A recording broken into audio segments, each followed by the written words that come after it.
గుమగుమలతోటి మైమరిపించేటండి meal maker pulao ఎలా చేయాలో రండి చూపించేస్తాను మా స్టైల్లో. ఒక కప్పు మీల్ మేకర్ తీసుకొని వేడి నీళ్ళలో నానబెట్టి 5 నిమిషాల తర్వాత నీళ్ళన్నీ తీసేసే విధంగా స్క్వీజ్ చేసి పక్కన పెట్టుకున్నాను. నేనైతే నాకు అవైలబుల్గా ఉన్న వెజిటేబుల్స్ అయితే అన్ని చాప్ చేసుకొని ముందే పెట్టేసుకున్నాను. తర్వాత మీల్ మేకర్స్ కూడా రెడీ పెట్టుకుని ఒక ప్యాన్ పెట్టేసుకొని దానిలో ఆయిల్ వేసుకొని పలావ్ దినుసులు వేసి ఉల్లిపాయ కట్ చేసుకొని పచ్చిమిరకాయలు వేసి అవి వేగిన తర్వాత అల్లం చిల్లిపాయ పేస్ట్ వేసాను. తర్వాత కూరగాయలన్నీ వేసేసేసి వాటిలో కొంచెం 4-5 పలుకులు అయితే జీడిపప్పు దట్టించాను.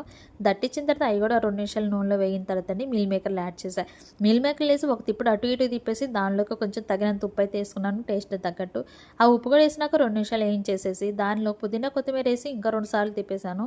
ఇప్పుడు తిప్పేసిన తర్వాత ఎసరు వేసుకున్నాను. ఒక గ్లాస్ బియ్యానికి 2 గ్లాసులు నీళ్ళు వేసుకొని ఈ విధంగా తెరిలిన తర్వాత గంటసేపు నానబెట్టుకున్నట్టండి నేనైతే బీబీటీ రైస్ తీసుకున్నాను అండి. ఇక్కడ అదే బియ్యాన్ని వేసి సిమ్లో పెట్టేసి ఉడికిస్తుండే గుమ్మగుమ్మలాడేటండి మీల్ మేకర్ పలావ్ అయితే రెడీ అయిపోయింది. రండి తినేసి టేస్ట్ చేద్దాము.